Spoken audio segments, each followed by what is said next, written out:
चवंदा आहिनि त जेको ॾाढो सो ई गाबो, जंहिंजी सोटी उन जी हुकूमत।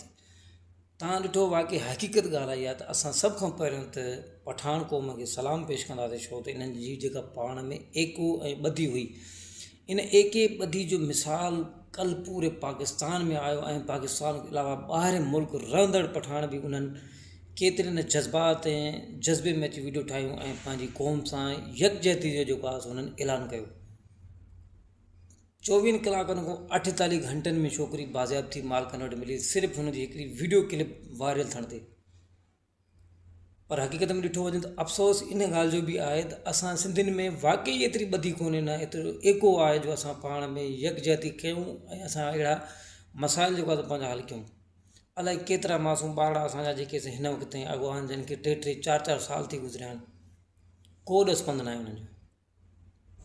प्रिया कुमारी अमर रोई रोई रोई रोई अखियुनि जा हाल बुरा करे छॾियईं, पंहिंजो हाल बुरा करे 4 साल थी विया नंढड़ी खे, उहा न मिली सघी। इन खां अलावा अलाए केतिरा अहिड़ा केस आहिनि जेके असांजे सिंध में दफ़न थियल आहिनि।